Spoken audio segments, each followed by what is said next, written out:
Bonjour. Beaucoup de gens se demandent quelle est la bonne cote de crédit.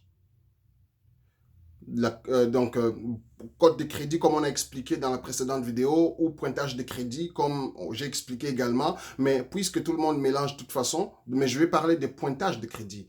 Quel est le bon pointage de crédit? En fait, si vous avez 640, normalement, vous pouvez avoir des prêts déjà un petit peu plus facilement. Mais 300, c'est le plus bas. 900, c'est le plus haut, donc l'excellent. Mais entre ça, il n'y a pas beaucoup de gens qui ont l'excellent. Et donc, on se demande quel est le bon. Est-ce qu'il suffit d'avoir 640 et puis on se dit on est bien? Mais non, même 640, il y a des endroits où vous ne pourrez pas avoir des prêts. Donc, pour être confortable, vraiment pour dire que n'importe quelle banque, je pourrais aller et je vais obtenir des prêts, il y a une cote de crédit où on peut dire, ben, si moi j'arrive à voir les points pointage de tels chiffres, ben, je pense que je vais être à l'aise pour faire pour ne plus m'en préoccuper. En fait, moi, je pense que c'est 750. 750. Hein, je répète, 750. 750, c'est les chiffres magiques, d'après moi, parce que toutes les banques sont différentes, toutes les banques évaluent les risques de façon différente, toutes les banques évaluent l'information dans votre fichier du dossier de crédit de façon différente, et donc certains sont un petit peu plus bas, certains sont un petit peu plus hauts. Alors, la moyenne de ça, c'est 750. 750, c'est là, si vous l'avez, ça vous permet d'aller un peu partout et d'obtenir. Par exemple, il y a des banques qui ne regardent pas votre dossier si vous êtes à moins de 700. Par exemple, la Banque Scotia. La Banque Scotia Tangerine, si vous êtes en bas de 700, c'est sûr, ils ne regardent même pas votre demande. Donc, vous commencez déjà comment dire, déjà, parce que de toute façon, quand vous demandez un prêt ou quoi que ce soit, tout le monde recommence souvent par la cote de crédit. Ils vont vérifier d'abord votre dossier de crédit pour savoir ils vont vérifier les restes. Mais s'ils voient déjà que le dossier de crédit, ça fonctionne pas, ils ne vont même pas regarder votre demande. Et donc, 750, c'est les bons. Parce qu'il y en a certains qui vont regarder à 600. Oui, à 650, il y en a qui existent, dépendamment des produits. Il y a des produits où on donne plus facilement.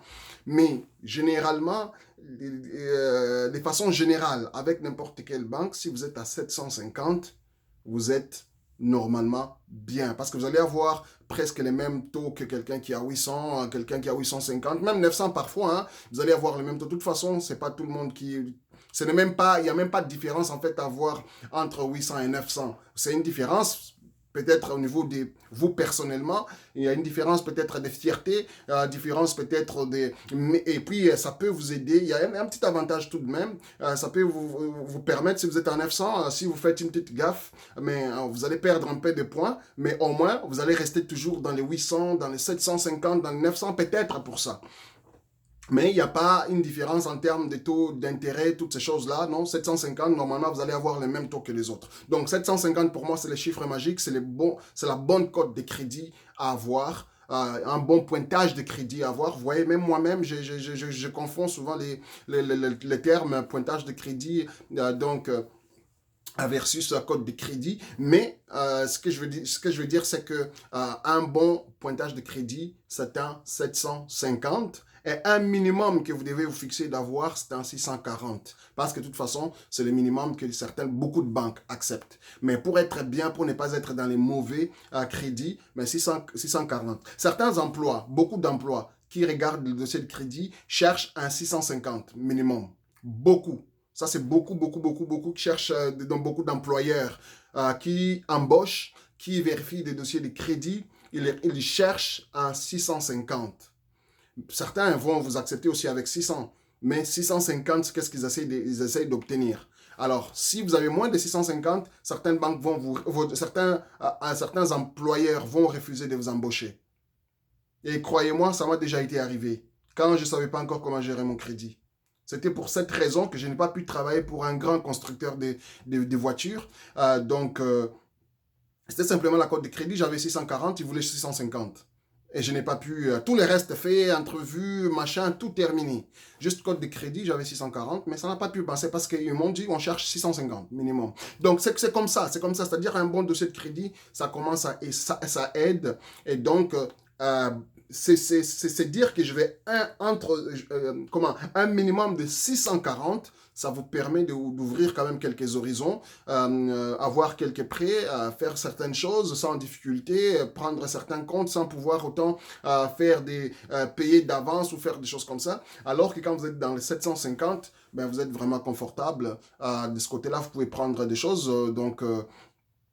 Et voilà, de toute façon, c'est à ça que ça sert le crédit, c'est pour pouvoir accéder au crédit quand vous en avez besoin. Et donc, voilà, c'était un peu les petits vidéos d'aujourd'hui concernant donc les bons codes de crédit entre 0 et 900. Et donc, entre 300 et 900, je voulais dire. Et donc, merci pour votre attention. Et puis, on se retrouve dans la prochaine vidéo. Mais entre-temps, s'il vous plaît, si vous aimez ce qu'on fait, juste un petit commentaire, abonnez-vous, appuyez sur les petites cloches pour justement pouvoir recevoir des vidéos de façon automatique quand on les publie.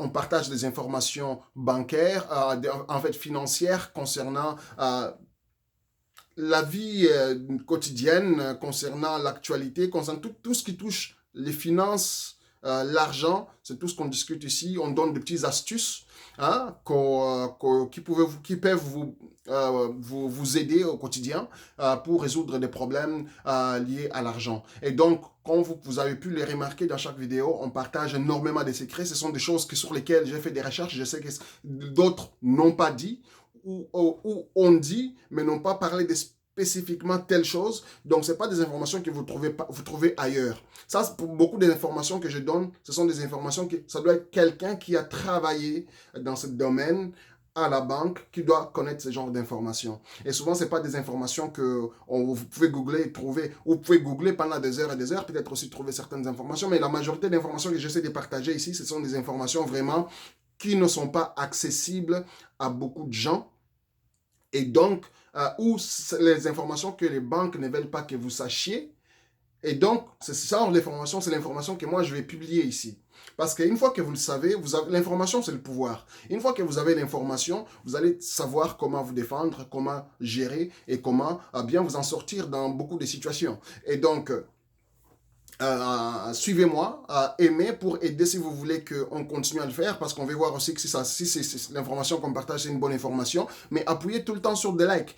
Quand vous le faites, ben, en ce moment-là, Google voit que les vidéos qu'on fait, l'information qu'on partage est importante et donc ils vont pouvoir de plus en plus donc les promouvoir. Quand ils les promouvoient, mais plus de gens aussi vont pouvoir justement aider, ils seront aidés en regardant justement cette information et avoir accès aux mêmes informations.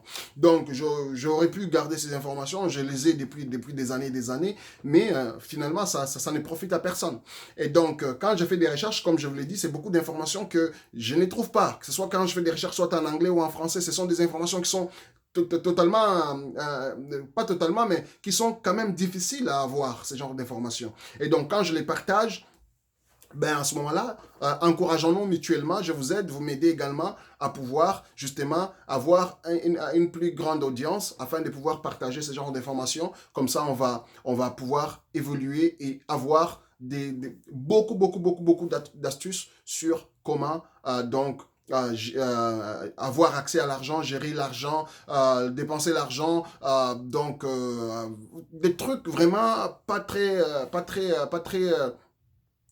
connu pour pouvoir justement ne pas se faire avoir par les banques généralement, mais même au quotidien par par des personnes. En tout cas, toute question touchant l'argent sera abordée sur cette chaîne. Et puis vous également, si vous avez des idées, des sujets qu'on devrait aborder, mais posez-nous des questions parce que des sujets, j'en ai tellement plein que parfois j'oublie et puis je tombe sur d'autres vidéos. Mais s'il y a des idées, dites-moi les. Peut-être que ce sont des sujets sur lesquels déjà j'ai les contenus. Je préfère des petites vidéos comme ça sans faire des recherches forcément. Donc voilà. Soyons, collaborons ensemble pour essayer de nous aider mutuellement. Allez, je vous dis merci beaucoup et puis à bientôt. Ciao.